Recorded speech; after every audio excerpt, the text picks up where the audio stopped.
Well, good afternoon, Don Briggs, Mayor. It's March 25th, a Friday, and our guest today is Robert Brennan. He's the Vice President for University Advancement at Mount St. Mary's University. Thank you for coming over, Robert. Mr. Mayor, so formal. It's great to have you here. And it's great to be here. Well, good. Just you graduated here in the 80s, right? I graduated in 1985. 1985, and your wife also? My wife in the same year. Oh my gosh. I think she, I look like I graduated in 85. She looks like she graduated, a couple of years ago. Good for you. Good for you. Has the town and the university changed? Absolutely. But tell me about some of those changes. Well, we'll talk a little bit more about the university as we go along here, but I think with the town, I think the relationship between the town and the university is way better than it was back in the day. And certainly with the mayor, the current mayor, we think he's terrific. Thank you. But I think that's the big thing for me, because I remember the days where students really weren't welcome here. And there was a good reason for that. I don't think the students behaved themselves back in the day. Yes. I am speaking for myself, no one else. Bobby Ott was a friend to all and still is. And, it was just, I think it was a different time. Right. And things are far, far better now. Well, that's good. That's Yeah. good. We're really seeing everything is going out on at the university, the improvements to the classrooms. That looks like a terrific. When will that project, will that be? That should be done in June. June. Okay. Should be done in June. I was in the building about 2 weeks ago, and I did not feel like I was in a Mount academic building. It is as high tech as it can get. We had one of the major benefactors, two of them actually. One in the fall was in, and then another one was just in last week. And he was amazed at what he saw. Wow. Because technology is so different. There weren't smartphones there. Phones then you had to go to the payphone in the hallway, right? Right. So before all the sheetrock is up and all the ceiling tiles are up, to see the miles and miles of cable that's in there to make things like Wi-Fi and like we're doing today, audio and video streaming, to make that available, just the amount of technology in that building is pretty impressive. But you don't see it when it's all buttoned up. Boy, it really presents itself well to 15 at glass entrance. That is an image. The president's going down to Florida next week to talk to one of our major benefactors. Okay. And it's funny you mentioned that, because after this, I'm going over there and I'm taking an image out the window, because it's a look that no one's ever really seen before from the third floor, looking out over the PNC Sports Complex. Wow. And you can look up and down Route 15. In days gone by, there was that gigantic, ugly, I like the Russian wall that was there. That was not attractive. Wow. And it has changed tremendously. And I think when students get in there, they're going to be very excited. Wow. Well, that's terrific. That's Yeah. terrific. Well, some of the developments in the university is Frederick Health. That news. Yeah, that's one that you can really see. And I think Mount St. Mary's is very lucky, the town of Emmitsburg as well, Frederick Health. Matt Warner, who's one of our alum, and Warner Construction is building that. And man, when they say it's going to be done in June, they're not kidding. Yeah. They stepped on the gas. And I remember being there in October with you, Right. when we shoveled mud, basically. Right. Right. And that was October. You look at it now in March, you know exactly what it's going to look like. And I think it's going to be impressive. And for the town of Emmitsburg, for the faculty, the admin and staff, and most importantly, the students of Mount St. Mary's, to have that level of healthcare literally right at your front door Right. is a beautiful thing. And I think your listeners should know, and your viewers should know, that President Traynor was adamant that this was not just for the university. This is for the people of the area, Emmitsburg, obviously included. Well, that's great. It's a partnership with Frederick Health. It is, Okay. exactly. One of the things that was holding them back was property up here, because everything's expensive and all that. But we were able to put together a partnership with them where we own the property, and we have a lease arrangement with them on the building, and they staff it. And you can see it. We're getting close to being ready to go. Okay. And I listened to you when you said there's a tree in that area That's that great. you wanted to make sure that we didn't harm or bump into. And we have kept our word, Mr. Mayor. That's terrific. That means an awful lot to a rugby team. Well, I've had some of our alum reach out. What about the tree? And that was one of your players that's their memory of. Right. Uh, Well, it's there and it's safe and it's sound. Well, thank you very much for doing that. All right, another partnership is going to happen right down here in town. Is Daughters Charity.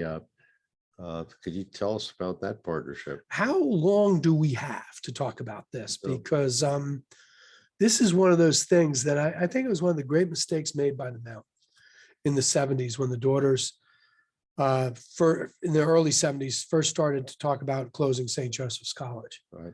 And I know that they wanted to approach the university about taking some of their academic programs, specifically nursing. And we weren't listening. And we should have been listening. I think the Mount would be a different place now had we listened.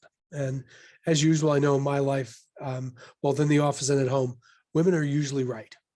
And they were right. And we should have been better listeners. And I heard that story from a gentleman named Frank Cashin, who told it to me personally. Frank is now deceased, but Frank was the gentleman who was the general manager of the Baltimore Orioles, Okay. and most famously the amazing Mets Oh boy. with Doc Gooden and Darryl Strawberry. He was the architect of that, and he was one of our first trustees, and he was the person tasked with bringing that message from the Mount to the Daughters. Okay. But they had very good connections, as they still do, and they had heard already in advance what he was coming to offer, and they were not interested. But I am very, very pleased with where we are now with the Daughters, with their property, which is beautiful. You've been on that campus. Right. And then we're going to open a school of health professions. So that'll be a graduate school. We have the first program. It's the ABA, Applied Behavior Analytics. And that's for working with people on the autism spectrum. That's already up and running, most of it online. That's the first part of the school of health professions. Then physician assistant, then 3 different graduate nursing degrees. And it'll all be hubbed out of the Daughters property here in town. Well, this is going to open in September 23. It all depends on the state of Maryland. Okay. Because they have to approve it. And in Maryland, we have a unique system where when you want to offer an academic program, other schools that offer it can weigh in on your application. So I don't want to mislead anyone. At this moment, I'm not sure. Okay. It's going to be 2023, but it's going to be soon. I just remember when we first started on this project 3-4 years ago, 2023 sounded like a space odyssey, like a movie. Now it's going to be next year.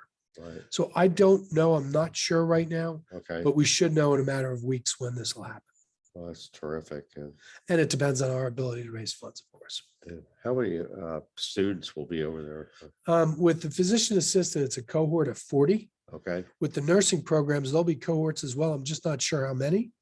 With the ABA program, I think we're between 16 and 18 right now. And we have a second cohort that began in this spring. I think there's 12 or 14 in that one as well. Okay. So it's good. When you start to add them all up, it's going to be pretty sizable. Wow. That's that one wing. Back. The E-wing. A-wing. So if you and I are looking at the Basilica, we're standing on Right. South Seaton, and we're looking at the Basilica.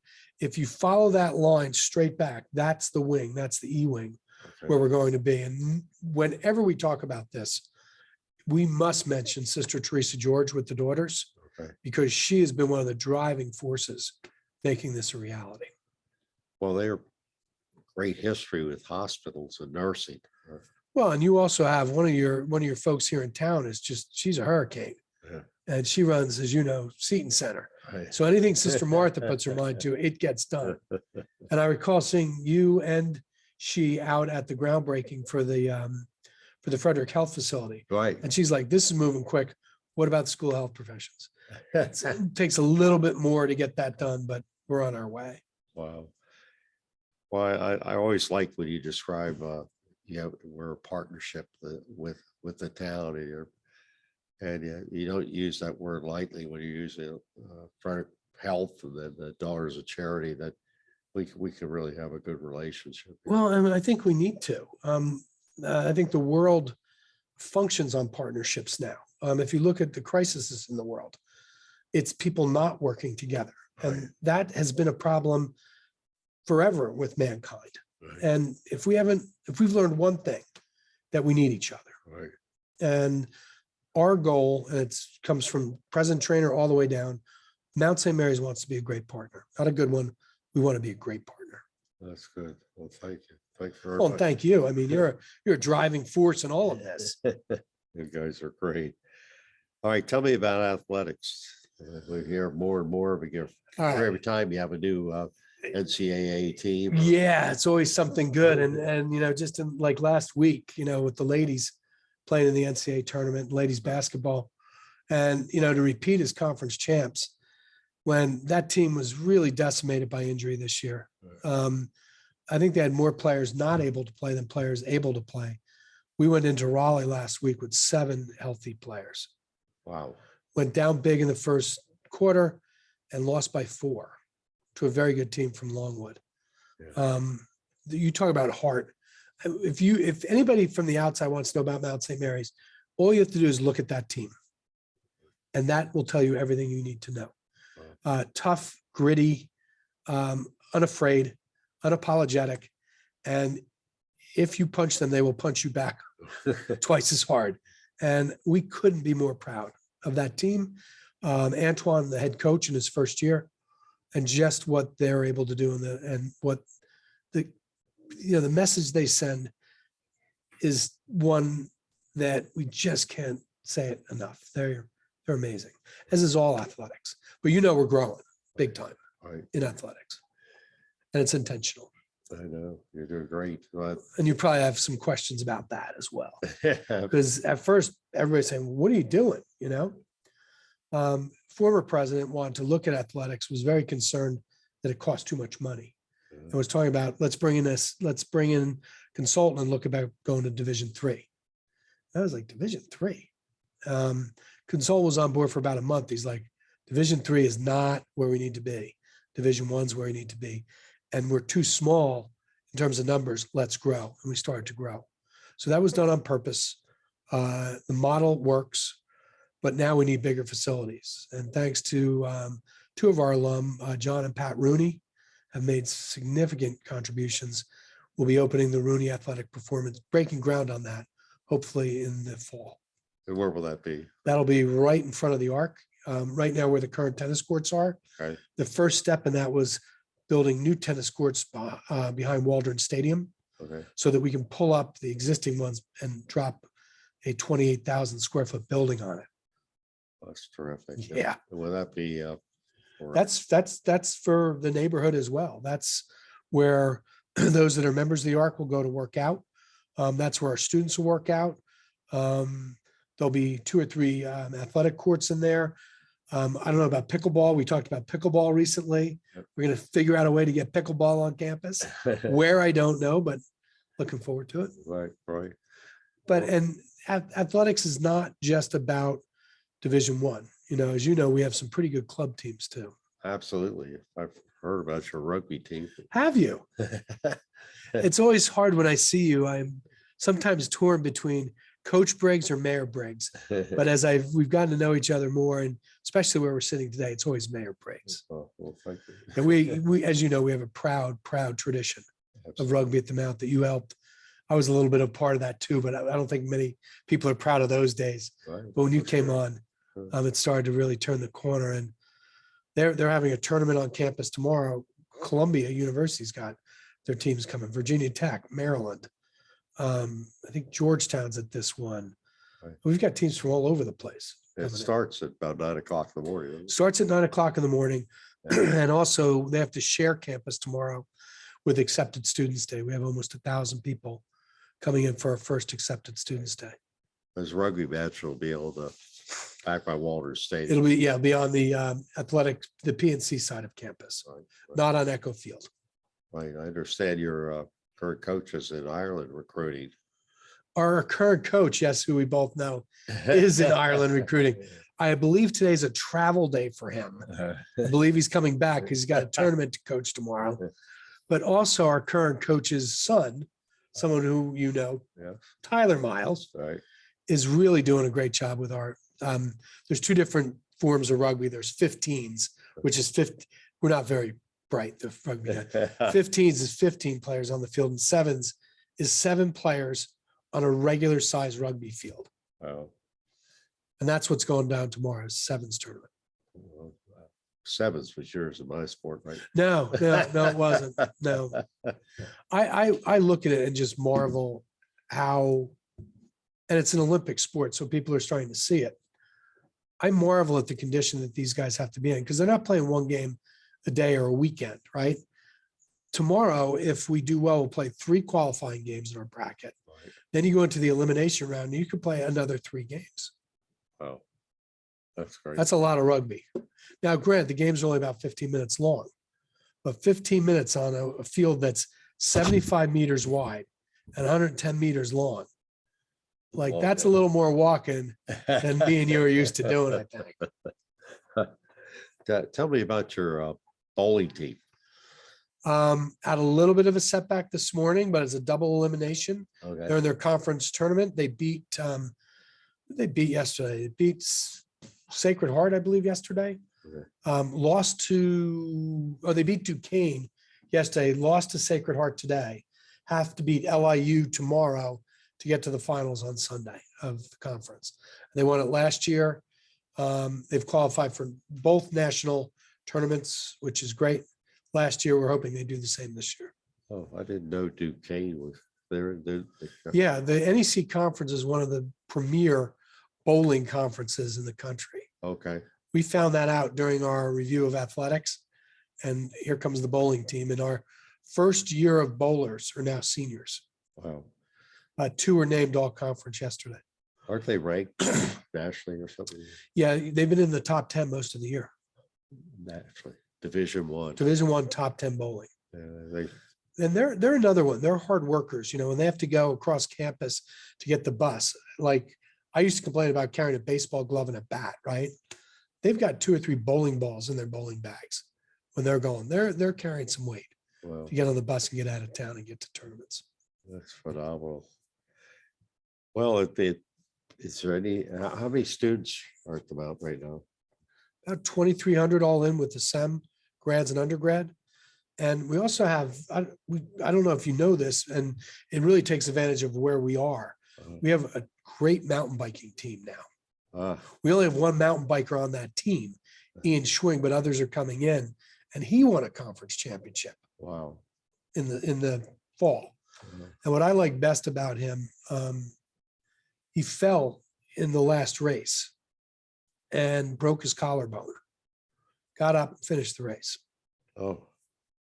And he's beaten schools like UVA, Virginia Tech, most of the Southern schools, that big biking programs. And there he is, like in a pickup truck, and he let him have it. That's phenomenal. Yeah. So if you see him riding, he's riding all over the place, and he loves the trails up at Rainbow Lake. Oh, good.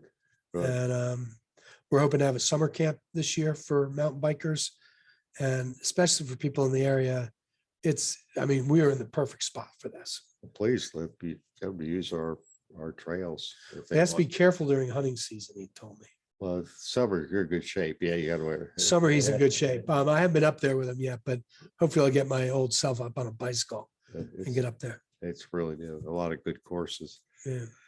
Well, Bob, I want to thank you for coming by today. Is there anything else you'd like to say to our populace? Yeah, just I